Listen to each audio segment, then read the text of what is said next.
Hi, the strongest factor for success is self esteem. Believing you can do it, believing you deserve it, believing you will get it. Today is 5th of July 2021. Let us have a quick discussion of all these important topics. Rapid जी के yesterday questions के answers हैं। Doctor Bhupen Hazarika cricket stadium located है असम में। Kahalgaon super thermal power station है बिहार में। दरगाह Sufi saint Moinuddin Chishti जी की है अजमेर में।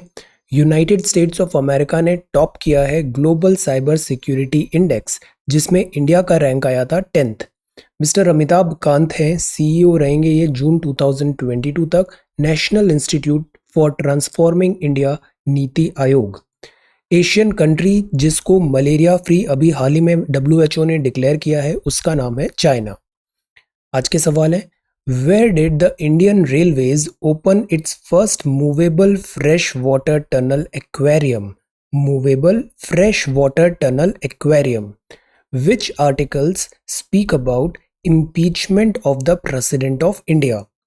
बिल ऑफ राइट्स है, जुडिशियल रिव्यू है। ये फीचर्स हैं जो इंडियन कॉन्स्टिट्यूशन ने बोरो किए हैं from which other countries constitution. 13 December 1946 context of our constitution में इस डेट का क्या सिग्निफिकेंस है? ट्राइबल एरिया जो होते हैं वो कुछ होते हैं शेड्यूल 5 में, कुछ होते हैं शेड्यूल 6 में। तो 6th schedule of the constitution of India में कौन से स्टेट्स इंक्लूडेड है? रिट्स होती है, सुप्रीम कोर्ट रिट्स इशू करता है जब फंडामेंटल राइट्स का वायलेशन हो रहा है। तो किस रिट का मतलब होता है to be informed? So these are 6 questions for today. आज की वोकैबुलरी है क्लाउट। क्लाउट जैसे पॉलिटिकल पार्टीज का क्लाउट होता है, बिजनेस एग्लोमरेट का क्लाउट होता है। इसका मतलब है इन्फ्लुएंस है या पावर है, स्पेशली इन पॉलिटिक्स और बिजनेस। हार्डलाइन जैसे ईरान के जो अभी प्रेसिडेंट इलेक्ट है उनको हार्डलाइनर बोला जा रहा है। हार्डलाइन का मतलब है an stance, a stance on an issue, जैसे उनके लिए ईरान का this security and belief system that is inflexible and not subject to compromise, तो उन लोगों को बोला जाता है दे आर हार्डलाइनर। एचलियन का मतलब होता है लेवल या रैंक किसी भी ऑर्गेनाइजेशन में। हायरार्की होती है ऑर्गेनाइजेशन प्रोफेशन में, किस एचलियन पे वो वर्क कर रहा है। डिक्री का मतलब है ऑफिशियल ऑर्डर है that has the force of law. Turn coat, आजकल पॉलिटिकल सिस्टम में टर्न कोट वर्ड काफी यूज हो रहा है। इसका मतलब है आया राम गया राम, a person who deserts one party और goes in order to join an opposing one, मतलब एक पार्टी से जंप करके दूसरी पार्टी में चले गए, that is turncoat. Turncoat के लिए ही एक हमारे कॉन्स्टिट्यूशन में शेड्यूल 10 है, उसका नाम क्या है आप बताओ। Okay, so these are some vocabulary words. If you come across any other important word, write down that word along with its meaning in the comment section down below. आज के टॉपिक्स हैं, ये मिस्टर पुष्कर धामी हैं, sworn in as Uttarakhand chief minister. आज हम समझते हैं de jure versus de facto में क्या डिफरेंस होता है। चीफ मिनिस्टर 163, 164, 167 आर्टिकल, और इस पे एक सवाल भी तैयार करेंगे। देन तालिबान की न्यूज़ है, डोमेस्टिक एयर ट्रैफिक है, अनप्रेडिक्टेबल वेव है, this is major Dhyanchand national stadium. Orissa की government rain water harvesting structures ready कर रही है, कुछ ही दिन पहले ये हमने देखा है। ये बड़ा अच्छा आया है आज एजुकेशन प्लस में, every crisis is an opportunity in disguise. Covishield mixed bag है, export problem now with the military synergy plan. Air force, army, navy, इनका सिनर्जी क्यों ज़रूरी है और चैलेंजेस क्या आते हैं। Dialogue for continuity and change, this is Assam Rifles in Jammu and Kashmir, it's raining fish. Literacy numeracy mission deadline push to 2027, Samagra Shiksha अभियान, इस पे एक सवाल भी तैयार करेंगे। ये है लाइव स्टॉक। लाइव स्टॉक से मिथेन इमिशन बहुत ज़्यादा होता है और मिथेन है greenhouse gas, will get to know. Astronauts हैं, ये चाइनीज़ हैं। ICMR का हरित धारा एक प्रोडक्ट है। Then this is theatre for war है, और आज देखते हैं Jnanpith award. This is CSET solution and certain questions. So we are going to talk about all these important topics in next about 35 to 40 minutes. Our reference material is this, The Hindu, and this is Indian Express, both are Delhi edition. See, ये front page है the Hindu का। First news है, Mr. Pushkar Dhami sworn in as Uttarakhand Chief Minister.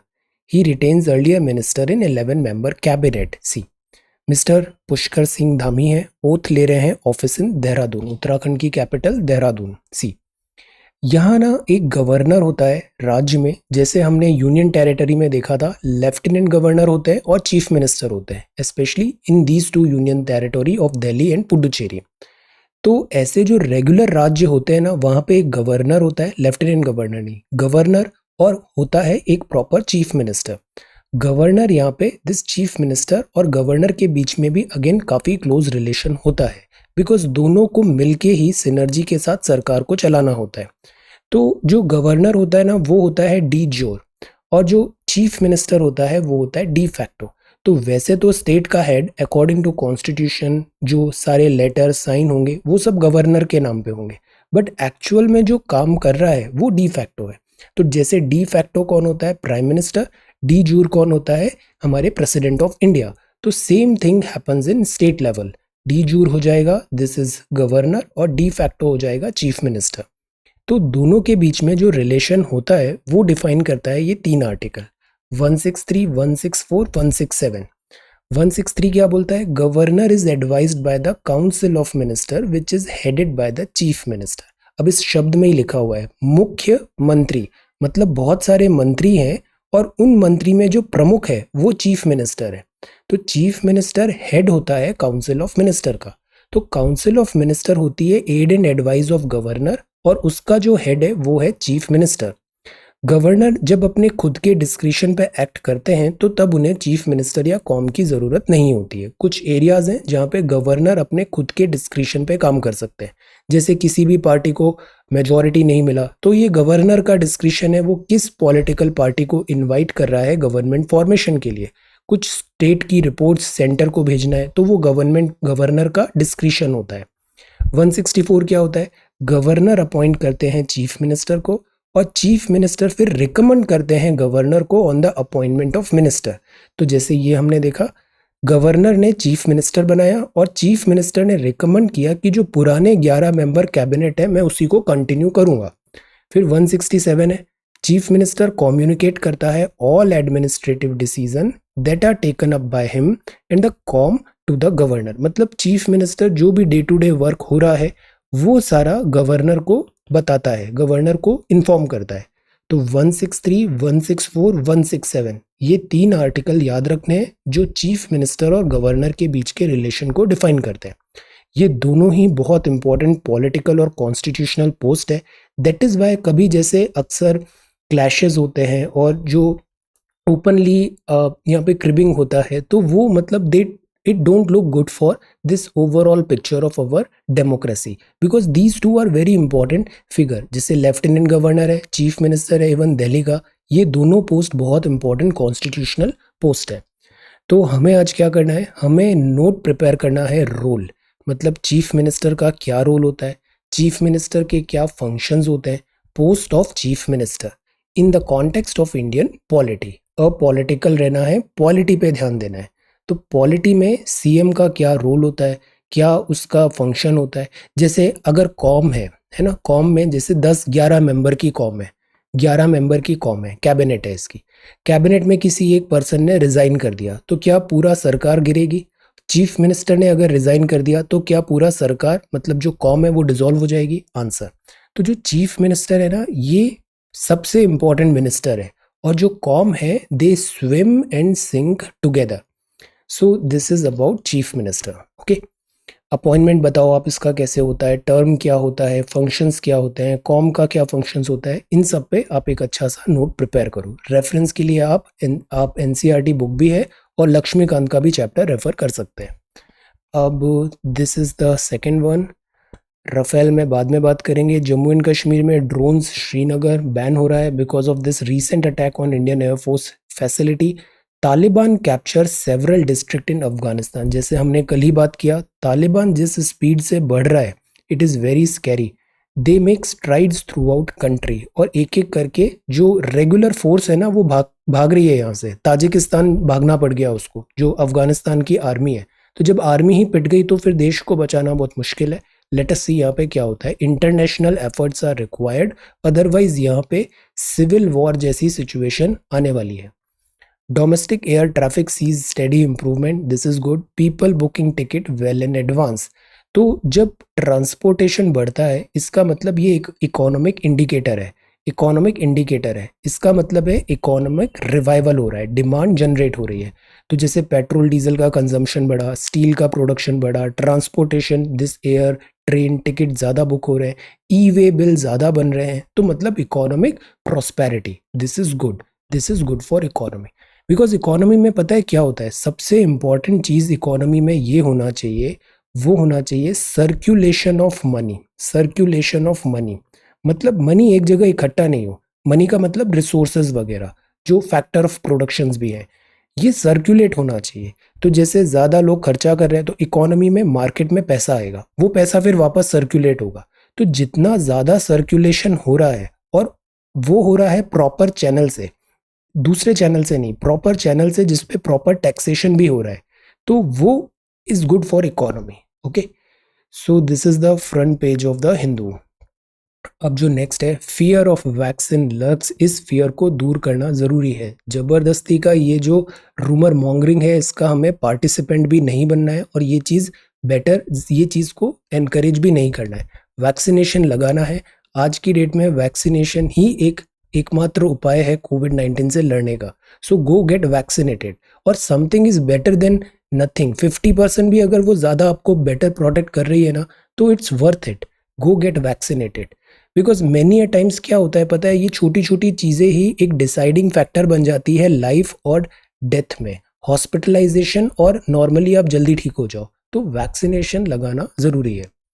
Okay, then ये Covid patients हैं, और this is rise and fall. Stadiums open हो रहे हैं बट स्पेक्टेटर्स अभी भी नहीं है। रिस्ट्रिक्शन है एजुकेशनल इंस्टीट्यूशंस में। रिलीजियस गैदरिंग भी रिमेन इन प्लेस, अभी इन दोनों को अलाउ नहीं किया जा रहा है।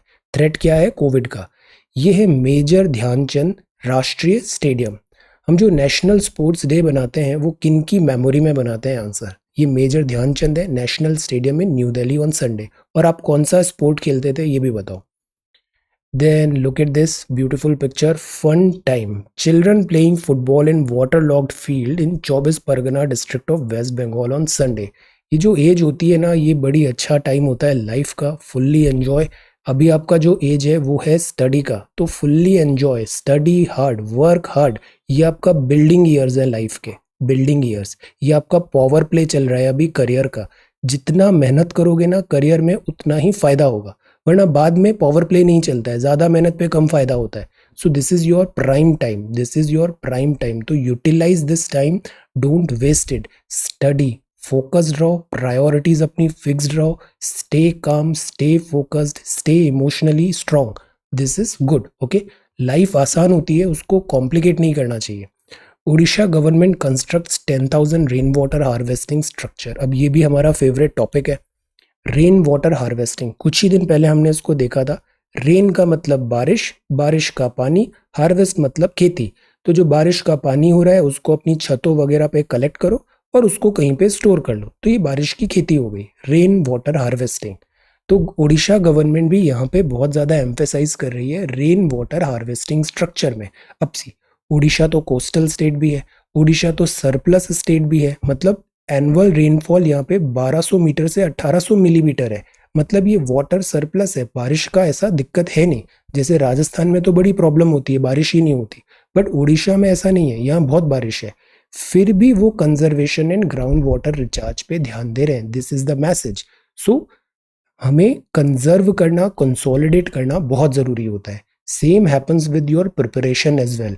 इट डजेंट मैटर आप कितने सालों से तैयारी कर रहे हो, इट डजेंट मैटर आप दिन में 10 घंटे वीडियो देख रहे हो, 10 घंटे किताब खोल के बैठे हुए हो, कितनी बड़ी बड़ी किताबें पढ़ रहे हो, doesn't matter. What matter is आपने उस सब पार्ट से कंसोलिडेट कितना किया है, कंसोलिडेट, रिवाइज कितना किया है। बिकॉज अगर रिवीजन नहीं करोगे ना, कंसोलिडेट नहीं करोगे, तो ये पूरी एक्सरसाइज फ्यूटाइल है। आगे पार्ट पीछे सपाट, कुछ याद नहीं रहना है। रिवीजन बहुत ज़रूरी है।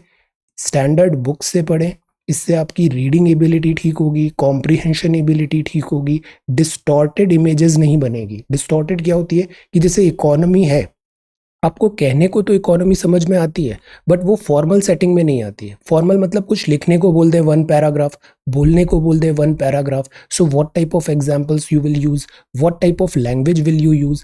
फॉर्मल सेटिंग में भी कुछ चीज़ें हमें समझना चाहिए, बिकॉज एग्जाम में, मेंस में आप फॉर्मल सेटिंग में ही लिखोगे, इंटरव्यू में आप फॉर्मल सेटिंग में ही जवाब दोगे। जो आपके एग्जाम्पल्स होंगे, रेफरेंसेस होंगे, there has to be a certain decorum, और उस सब्जेक्ट की नॉलेज, उस सब्जेक्ट की लैंग्वेज वहाँ पे रिफ्लेक्ट होनी चाहिए। ओके, तो दैट इज़ वाई रीडिंग करिए, राइटिंग करिए, स्पीकिंग एबिलिटीज़ बढ़ाइए, और स्टैंडर्ड बुक से पढ़िए, डिस्टॉर्ट मत करिए, रेगुलर रहिए, पंक्चुअल रहिए, डिसिप्लिन रहिए। This is your power play. अगर आप ये फॉलो करोगे ना, बहुत अच्छे रिवॉर्ड्स मिलेंगे आपको आने वाले टाइम पे। ओके, अब सेम यही चीज़ है इस एजुकेशन प्लस में भी। बिफोर दैट यहाँ पे अनप्रेडिक्टेबल वेव ऐसी, कोविड का ये टाइम बहुत डिफिकल्ट था। दिस अप्रैल में बहुत तेज़ी से केसेस आए, और इतना पता भी नहीं चल रहा था कौन कैसे कहाँ कैसे इन्फेक्ट हो रहा है। सो ये काफ़ी डिफिकल्ट टाइम था, बहुत बड़ा नाइटमेयर था। अब ये रिपीट नहीं होना चाहिए, अनप्रेडिक्टेबल वेव। ये एनुअल रेनफॉल है। कन्वर्ट करे crisis into opportunity. Education plus, see, हर क्राइसिस में ना एक अपॉर्चुनिटी होती है। Student traverse problems, mazes, they acquire the skills to face adversity and thereby develop resilience. ये रिजाइलियंस वर्ड है ना, ये बड़ा स्ट्रॉन्ग वर्ड है। इस वर्ड पे, इस क्वालिटी को हमें डेवलप करना बहुत ज़रूरी है। बिकॉज यू नो, हम जैसा सोचते हैं ना वैसा होता नहीं है। आर्मी फौज में भी हम मिशंस प्लान करते हैं, चीज़ें अकॉर्डिंग टू प्लान चलती नहीं है। ऑल्दो बहुत मेटिकुलस प्लान बनाते हैं हम, बट अनसर्टेनिटी होती है, तो इम्प्रोवाइजेशन करना पड़ता है, रिजाइलियंस करना पड़ता है, फ्लेक्सिबिलिटी करना पड़ता है। अभी आप क्या सोच रहे हो कि एग्जाम में आप लिखने जाओगे, अभी प्रीलिम्स आप लिखोगे तो वही सवाल आएंगे जो आपसे पूछे गए, जो आपने अभी 1-2 महीने पढ़ा, केवल वही चीज़ें आएगी? नो, अनसर्टेनिटी होगी वहाँ पे। तो वो लोग अच्छा करेंगे जिनमें प्रेजेंस ऑफ माइंड है, जो कॉन्फिडेंस है, जिनमें कॉन्फिडेंस है, जो presence of mind and confidence के साथ एग्जाम को अटेम्प्ट करेंगे, they are going to do better. तो रिजाइलेंस क्या होता है? आपको खुद पे कंट्रोल है, control of self, social support है, एबिलिटी टू सॉल्व प्रॉब्लम है। प्रॉब्लम्स आएंगी, लाइफ का मतलब ही प्रॉब्लम होता है। बुद्धा ने क्या बोला है? बुद्धा के 4 आपने देखे, बुद्धा ने क्या बताया कि लाइफ में जैसे ही हम आते हैं ना, वैसे ही एंट्रोपी बढ़ने लग जाती है। तो the point is, we need to learn, we need to deal with it, ability to solve problem. Problems कभी खत्म नहीं होंगी। It's about learning to live and solve those problem. Optimism होना बहुत ज़रूरी है, ज़्यादा नेगेटिव नहीं होना चाहिए। इमोशनल अवेयरनेस होना भी ज़रूरी है, जिसे हम एथिक्स में पढ़ते हैं। इमोशनल अवेयरनेस क्या होता है कि आप एक ऑफिसर हो, बहुत ज़्यादा स्ट्रेस है, पर्सनल फ्रंट पे भी आप ट्रबल है, बट स्टिल आप अपनी ड्यूटी कर रहे हो। इमोशनल अवेयरनेस मतलब आप में एम्पैथी है। एम्पैथी इन द सेंस कि आप सामने वाले की फीलिंग्स समझ पा रहे हो, उसको सपोर्ट दे पा रहे हो, तो आप बेटर डिसीजन लोगे। इमोशनल अवेयरनेस होना ज़रूरी है। सेल्फ बिलीफ तो बहुत ही ज़रूरी चीज़ है, और एक सेंस ऑफ ह्यूमर भी होना चाहिए, बिकॉज इन दी एंड ये लाइफ इज़ वेरी फनी। हम सोचते कुछ है, होता कुछ है, ज़्यादा सीरियसली लेना नहीं चाहिए चीज़ों को। ओके, तो the point is, we need to convert crisis into opportunity. Students को डेवलप करे resilience, learn to redesign their lives to make meaning out of its tragedies. Tragedies are there, but उसमें भी मुस्कुराना सीखिए। Resilience is the capacity of an individual to cope with, adapt to, recover from situation of adversity। बड़ा अच्छा line लिखी है यहाँ पे, note it down. This varies, note it down मतलब मैं इस पीडीएफ को भी शेयर करूंगा, डोंट वेस्ट टाइम, आप इसको देख लेना, but these are good lines. Okay, remember, this varies according to the individual, influence by biological, social, environmental factor, और ये डेवलप भी की जा सकती है। अभी इमोशनल इंटेलिजेंस नहीं है, कोई बात नहीं, प्रैक्टिस करो, सीख जाओगे। Right training and skill development, जैसे एक एंशियंट जापानीज आर्ट है, वो फ्लेवर करती है इस आइडिया को। The word means to join with gold, to join with gold. इसका मतलब क्या होता है? जो टूटे पीसेस होते हैं ना पॉटरी में, वो एक साथ मिलते हैं। We all are imperfect, but हमारी इम्परफेक्शंस जो है ना, वो ही हमें ब्यूटीफुल बनाती है। Imperfections are good, imperfections are good. जैसे कल पढ़ा था हमने, बॉडी शेमिंग इज बैड, हम जैसे हैं वैसे बहुत अच्छे हैं। To join with gold, pottery are glued together with this, और ये एक बहुत ब्यूटीफुल चीज डिजाइन बनती है। तो We need to learn to live in this totality. Our all imperfections makes us a unique individual and they make us beautiful. So student autonomy हो, confident रहना चाहिए, ऑटोनॉमी भी होना चाहिए, सेल्फ इवैल्यूएशन होना भी ज़रूरी है। जैसे मैं आपको बताता हूँ, सबसे बड़ा जो प्रॉब्लम है, मैं आपके आंसर्स का डेली ऐसे फीडबैक नहीं दे पाता हूँ, आई अंडरस्टैंड दैट थिंग। मैं आपको एक चीज़ बताता हूँ, सेल्फ इवैल्यूएशन। आप क्या करो, आप सवाल लिखते हो ना, उस सवाल को आपने लिख दिया, उसको थोड़े देर बाद, 1-2 घंटे बाद आप उसको फिर से पढ़ो। उसमें पढ़ो कि वो आंसर कैसा है। आप देखना खुद ही आपको बहुत सारी प्रॉब्लम समझ में आएगी और ये समझ में आएगा कि इस एरिया को मैं कैसे इम्प्रूव कर सकता हूँ। दूसरी चीज़, मैं आपको इतना क्यों बोलता हूँ आंसर शेयर करो, देखो ये ना बहुत बड़ा एग्जाम है, चीज़ें ऐसी कोई छुपी नहीं रहती है, सारे सोर्स मटेरियल ओपनली सबको पता है, सारी बुक्स भी सबको पता है, सारी स्ट्रैटेजी भी सबको पता है, बट बहुत कम लोग ही होंगे जो उसको इम्प्लीमेंट करेंगे। जैसे सबको पता है 3 घंटे रोज पढ़ना है, सबको पता है कि रोज हमें आंसर लिखना होता है, रोज मेहनत करनी होती है, एवरीबडी नोज। एनसीईआरटीज तो फ्री में अवेलेबल है, सबको पता है एनसीईआरटीज क्या होती है, स्टैंडर्ड बुक्स क्या होती है, लिख लिख के देखना है, पढ़ पढ़ के देखना है, बट बहुत कम स्टूडेंट ही ऐसे होंगे जो एक्चुअल में वो करेंगे। तो कंपटीशन ज़्यादा है नहीं, तो डरिए मत, आप अपना वर्क शेयर करिए। आप वर्क शेयर करोगे ना, तो इससे आपको खुद को मोटिवेशन मिलेगा, एक रेगुलरिटी होगी, एक आदत बनेगी, और वो बहुत अच्छी आदत है। और जो नॉलेज है ना, नॉलेज ऐसी चीज़ होती है, जितना आप शेयर करोगे ना, सबसे ज़्यादा फायदा आपको होगा। Understand this thing. तो सेल्फ एवेल्युएशन में आप खुद का आंसर थोड़े टाइम बाद पढ़ो, देन आप वेबसाइट जो है हमारी srajanindia.1, this is the name of website. तो ये प्रीमियम हैंडल है .1, और इसमें एडवर्टाइजमेंट वगैरह कुछ भी नहीं है, वेरी मोबाइल फ्रेंडली है, कोई डिफिकल्टी नहीं होगा। You upload your answers, there are students जो डेली अपलोड कर रहे हैं, और मैं कुछ कंपाइलेशंस भी अभी शेयर करूंगा, तो आप उनसे भी सीखो, वो कैसे कर रहे हैं, क्या लिख रहे हैं, आप अपना भी बेस्ट प्रैक्टिसेस बताओ। ये बड़ी अच्छी स्ट्रैटेजी होती है, तो वर्क ऑन इट, ओके। ये आपको बहुत बेनिफिट मिलेगा। इमोशनल रेगुलेशन हो, फ्लेक्सिबिलिटी होना बहुत ज़रूरी है, डील करें ट्रॉमा से, एनकरेज करें न्यू एक्सपीरियंस। हमेशा एक ओपन माइंड होना चाहिए, कोई नई चीज़ दिख रही है एक बार ट्राई तो करो, पहले से क्यों प्री कंसीव्ड नोशन बनाते हो कि ये सही नहीं है, ये ऐसा नहीं है, ये वैसा नहीं है।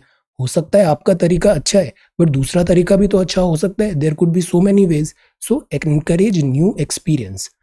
स्टूडेंट्स जो हैं वो टूल्स क्राइसिस के टाइम पे इनेबल रिजाइलेंस वगैरह सीखें। ये जो चीज़ें हैं ना, ये आपको रियल लाइफ में ज़्यादा फायदे में रहोगे अगर ये चीज़ों पे आप अपनी स्ट्रेंथ डेवलप करोगे, ओके। प्रोएक्टिव बनिए, एनर्जेटिक बनिए। You are so young, why you act like an old man? You are so energetic, proactive, energy का यूटिलाइज करिए, और पॉजिटिव आउटलुक भी रखिए। बहुत ज़्यादा अर्ली एज लाइफ में ना क्रिटिकल नहीं होना चाहिए चीज़ों के बारे में, बिकॉज अभी आपको बहुत सारी जानकारी है नहीं। पॉजिटिव आउटलुक रखिए, ऑप्टिमिस्टिक रखिए, एनर्जेटिक रखिए, प्रोएक्टिव रहिए। ये आपको ओवरऑल आपकी मेंटल इमोशनल हेल्थ और करियर में भी बहुत बेनिफिट देगा। Convert crisis into opportunity, okay. ज़्यादा क्रिटिकल नहीं होना चाहिए चीज़ों पे।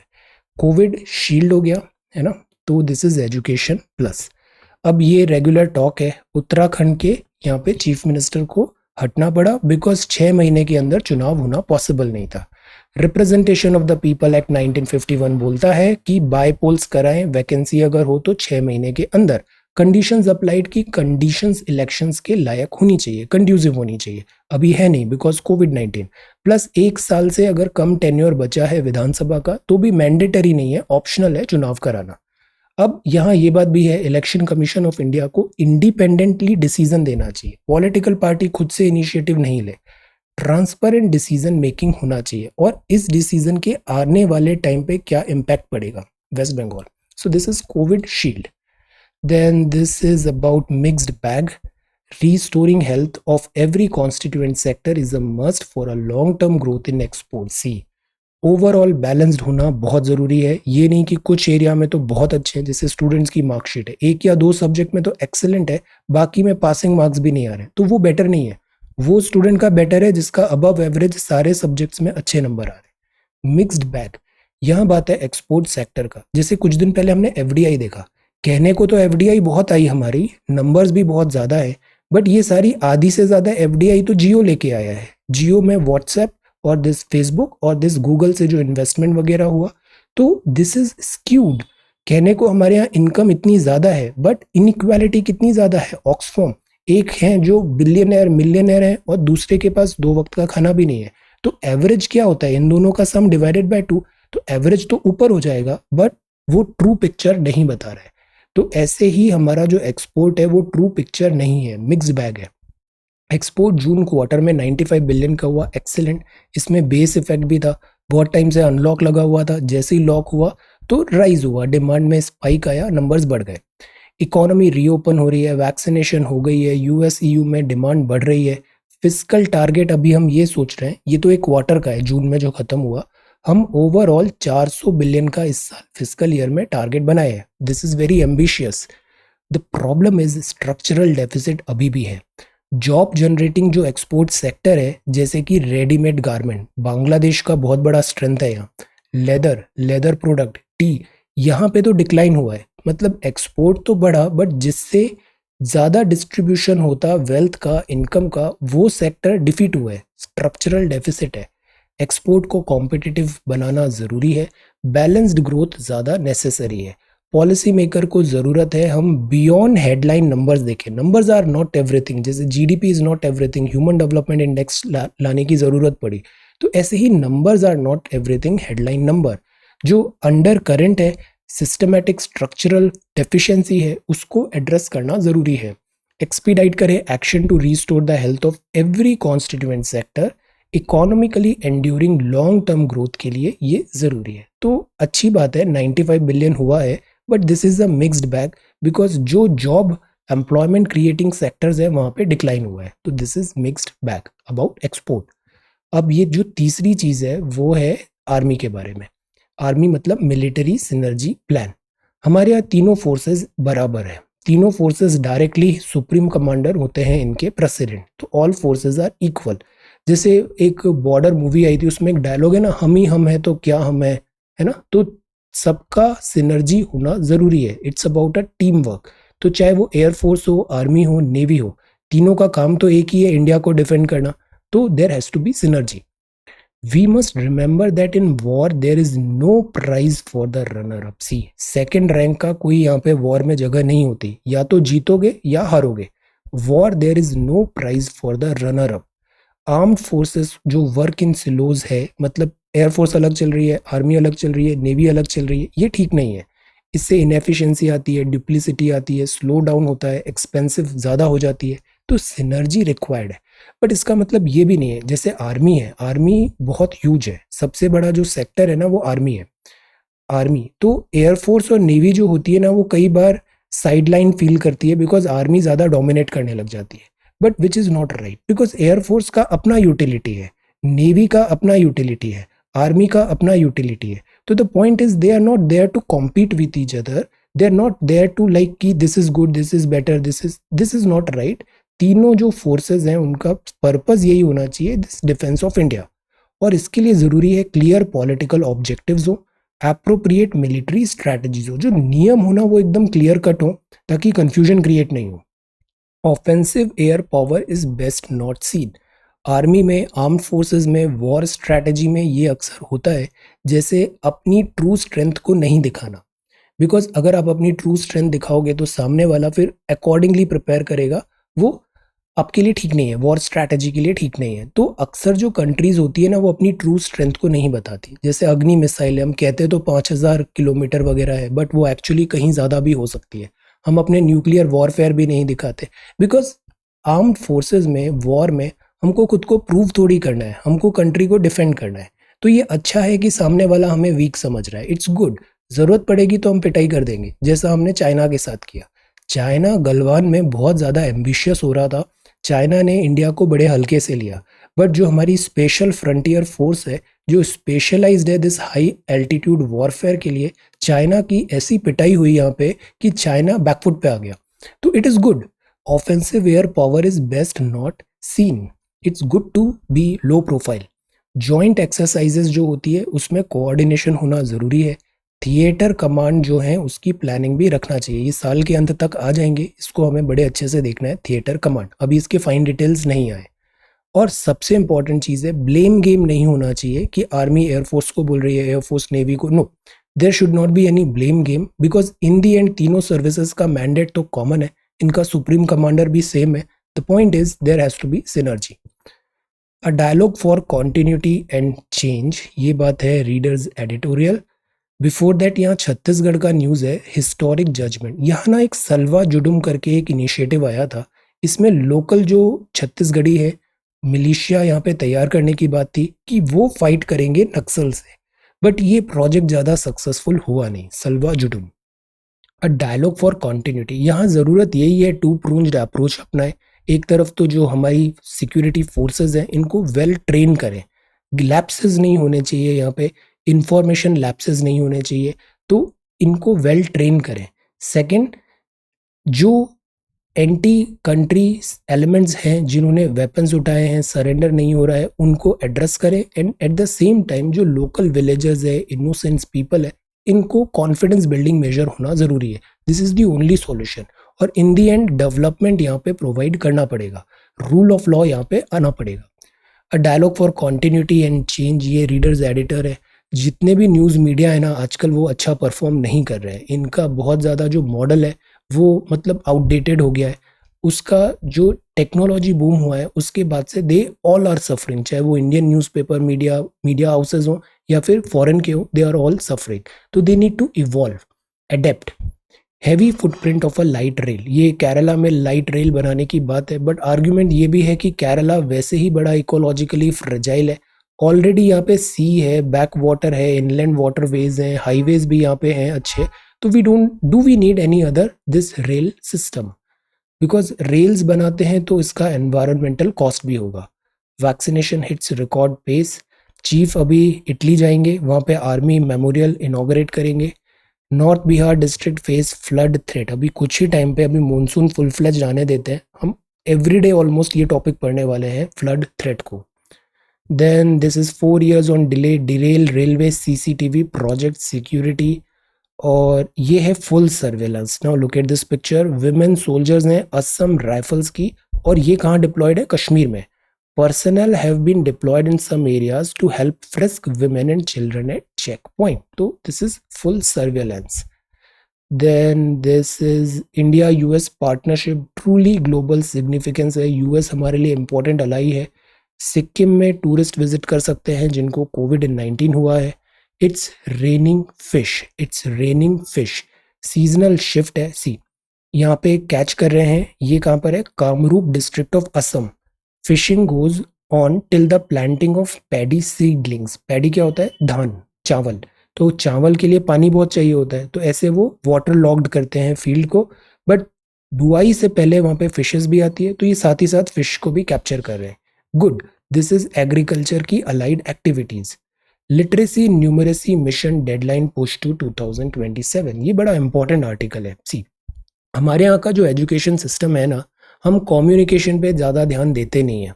कम्युनिकेशन में कहने को इंजीनियर, डॉक्टर, लॉयर, ऐसे बड़े बड़े हम ग्रेजुएट भी हो जाएंगे, पोस्ट ग्रेजुएट भी हो जाएंगे, बट बेसिक राइटिंग स्किल्स पे हम इतना ध्यान देते नहीं हैं. बेसिक न्यूमरेसी जो होती है उसमें इतना ध्यान देते नहीं हैं. तो ज़रूरी है कि फाउंडेशनल लिटरेसी और न्यूमरेसी इस पे भी वर्कआउट करें. क्लास 3 का जो बच्चा है उससे हम स्टार्ट कर दें फाउंडेशनल लिटरेसी एंड न्यूमरेसी, और 5 साल में इन्हें एक पर्टिकुलर लेवल तक बता दें. जैसे बुक्स ही हैं, एनसीईआरटी किताब भी है, अगर आप उसको ऐसे बोल के समझ नहीं पा रहे हो अपने स्टैंडर्ड की बुक को, then you need to work on your this comprehension skills. Training और कोऑपरेशन यहाँ पे ज़रूरी है. तो ये जो है ना लिटरेसी न्यूमरेसी का 2027 तक ऐसे समग्र शिक्षा स्कीम के अंदर एक इनिशिएटिव होगा जिसमें एम्फेसाइज किया जाएगा, जो I keep on saying since day one, reading, writing and speaking. इन 3 चीज़ों पे ध्यान देना है, और साथ ही साथ बेसिक न्यूमरेसी.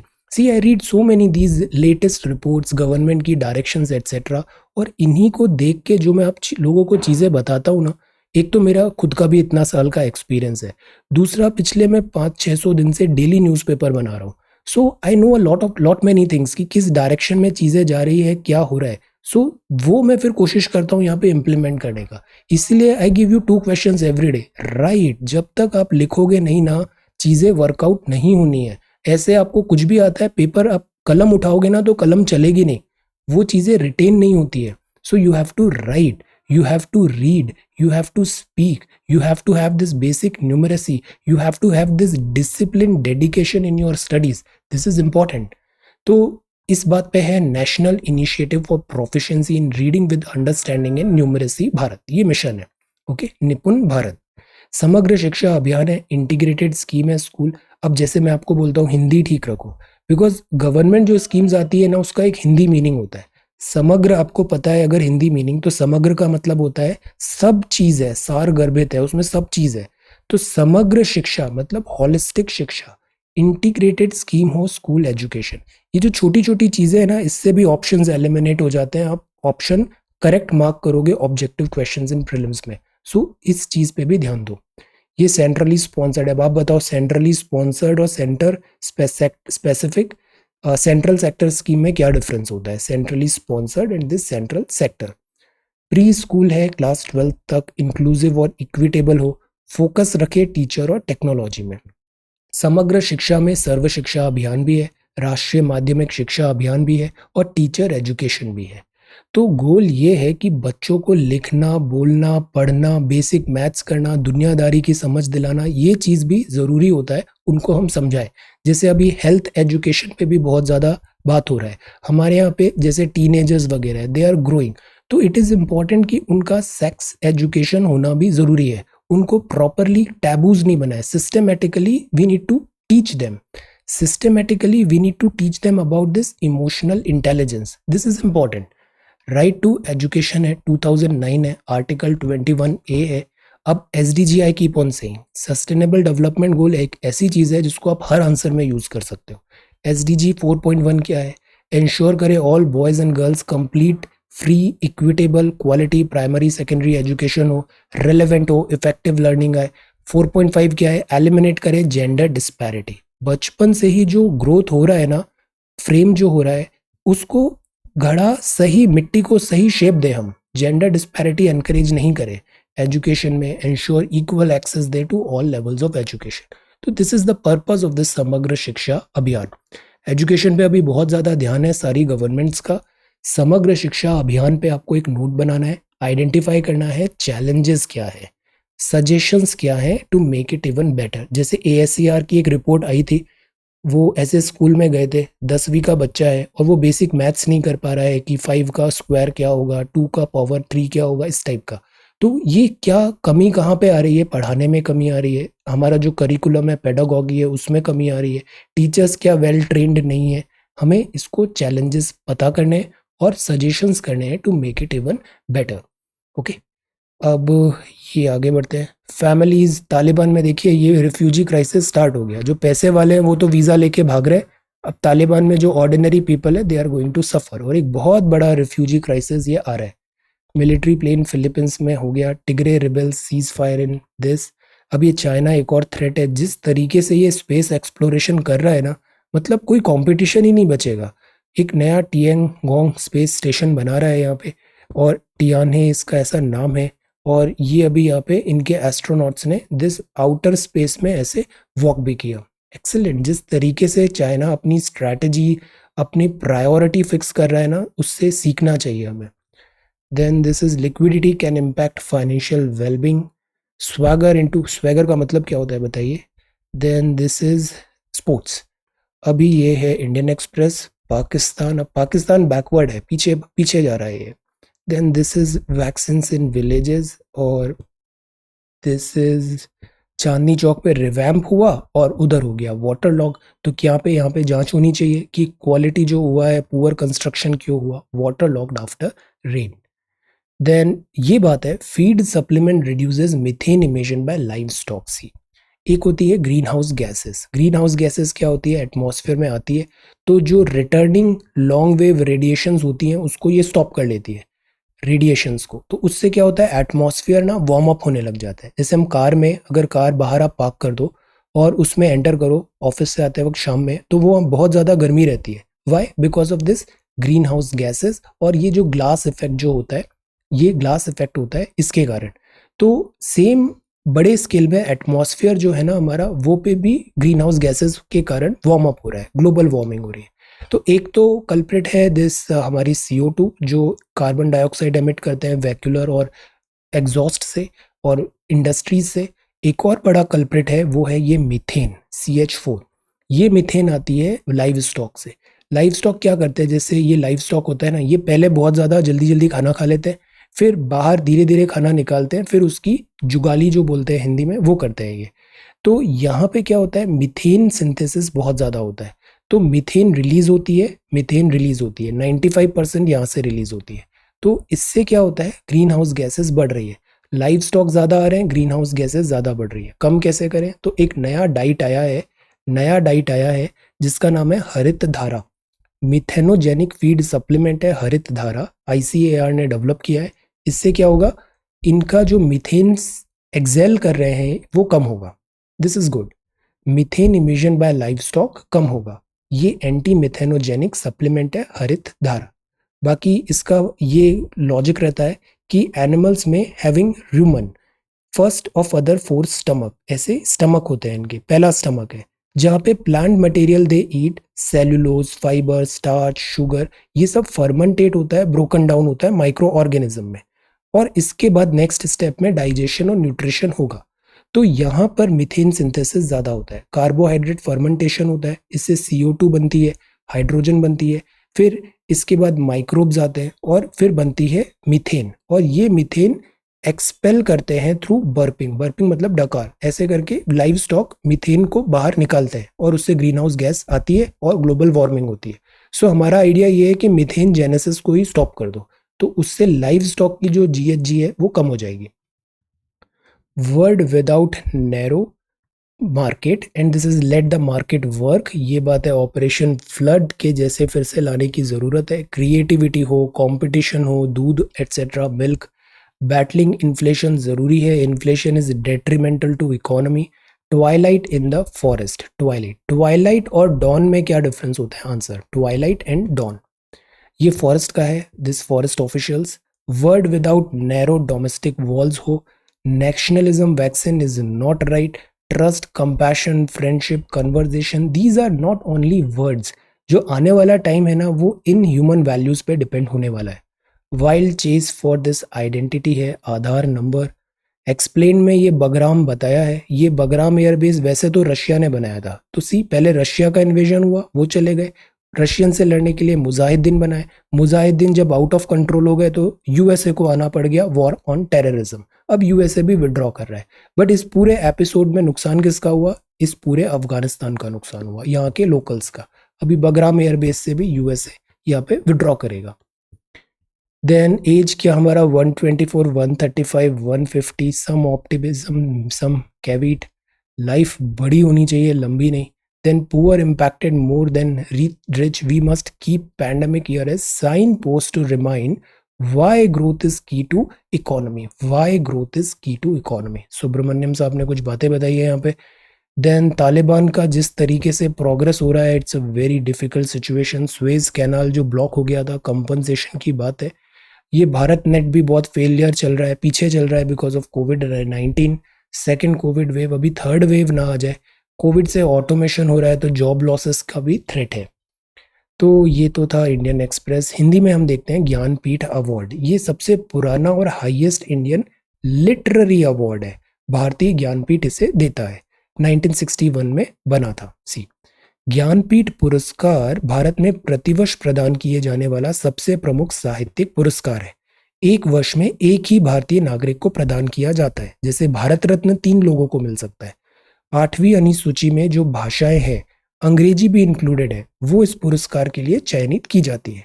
11 लाख रुपए की धनराशि है, प्रशस्ति पत्र है, सरस्वती जी की कांस्य की प्रतिमा यहाँ पे प्रदान की जाती है, गॉडेस ऑफ दिस नॉलेज। यह पुरस्कार सांस्कृतिक संगठन भारतीय ज्ञानपीठ द्वारा प्रायोजित किया जाता है। तो ये पिछले 3 साल के हैं। 2019 में मिला अकित्तम अच्युतन नंबूदिरी मलयालम में, अमिताभ घोष जी को अंग्रेजी में और कृष्णा सोप्ती जी को हिंदी में मिला था प्रीवियस ईयर्स में। ये CSET है एक्चुअली, यहाँ ना ये 2p+1 होना था, तब इसका सवाल सही बैठ जाता। बट अब इसमें 2p+1 अगर इसे देखें तो इस टाइप के सवाल में ये वैल्यू आप पुट करने लग जाओ और जो आंसर आएगा उसको टिक कर दो। P 3 रखोगे तो क्या होगा, 2p+1 में 7 आया, 7 तो प्राइम है। पी की वैल्यू 4 रखो तो 2p प्लस 1 क्या हुआ, 9 आया। ये नॉन प्राइम है बिकॉज 3 से डिवाइड हो गया। पी 5 रखो तो 11 प्राइम, 6 रखो तो 13 प्राइम। तो 3, 5, 6 में प्राइम आ रहा है और 4 में नॉन प्राइम आ रहा है। ये अरिथमेटिक प्रोग्रेशन होता है। हर जो अगला टर्म है, पिछला टर्म है, दोनों का जो डिफरेंस है उसमें एक पैटर्न नजर आ रहा है। तो दिस इज अरिथमेटिक प्रोग्रेशन। ऐसे ही जियोमेट्रिक प्रोग्रेशन होता है जिसमें मल्टीप्लिकेशन देखते हैं। तो यहाँ जैसे n जो है वो 35 हो गया, 35 नंबर है, 1 2 3, कॉमन डिफरेंस कितना हुआ, 2 माइनस 1 1। तो ये हो गया AP, n is equal to 35 है। अब इसका एक फॉर्मूला होता है, this Sn is equal to n plus 1/2। Value put करो, you will get this answer 630। इसका और भी फॉर्मूला का शीट है, मैं कुछ ही दिनों में उसको अभी सारे फॉर्मूलेज अभी शेयर करूंगा, आप एक बार उसको देख लेना। ये भी अगेन वैल्यू हमें AP फाइंड करना था। आप डायरेक्टली इसको देखो, जैसे 11 12 13, एक पैटर्न दिख रहा है ना, 13 माइनस 12 1, 12 माइनस 11 1। तो ये AP है, अरिथमेटिक प्रोग्रेशन है। Common difference is equal to 1। n मतलब 9, मतलब कितने नंबर हैं, 11 12 13 ऐसे करके 19 तक आओ तो टोटल 9 नंबर हुए। पहला टर्म क्या है, 11, आखिरी टर्म क्या है, 19। फॉर्मूला क्या होता है, n/2, this is 9/2, this is first term, this is last term, तो this is 135। Okay, so this is CSAT solution. आज के सवाल है, एक कॉन्ट्रैक्टर है, अंडरटेक कर रहा है to complete the job in 38 days. He assign 30 worker on the job, 30 उसने काम पे लगाए। 25 दिन बाद he assign 5 more workers and finishes the work 1 day before the given time. ज्यादा लोग आ गए, ज्यादा जल्दी काम होगा, एक दिन पहले ही हो गया। If he did not assign extra number of workers then work will be late by how many days. तो कितने दिन और लग जाते। आंसर बड़ा अच्छा सवाल है। A can finish a work in 8 hours, B can finish the same work in 12 hours, C can do it in 24 hours. All the three starts work at 3 a.m., 4 a.m., 5 a.m. At what time work will be completed? बताइए, efficiency काम करने का, this speed और तीनों का combined work. A can complete a wall in 30 hours, B uses 30 brick per hour and together they can finish the wall in 12 hours. How many bricks are in the wall? तो कितनी bricks है वहाँ पे, equate करिएगा और आपको answer मिल जाएगा। Okay, so these are 3 questions for today. ये था ज्ञानपीठ अवार्ड। ये बगराम एयर बेस है, कहाँ पर है, अफगानिस्तान में। ICMR है, दिस इज मेथेनोजेनेसिस। सर्व शिक्षा अभियान, समग्र शिक्षा अभियान अच्छे से तैयार करना है। न्यूमरेसी एंड सर्विलांस है, डायलॉग फॉर कॉन्टिन्यूटी है, प्रॉब्लम मिलिट्री सिनर्जी प्लान की है, मिक्स्ड बैग है, कोविड शील्ड है। ये है crisis into opportunity. Every crisis is an opportunity in disguise. This is Chief Minister. Okay, so this is 5th of July 2021. Thank you so much for watching this video. Take care, study well and be safe.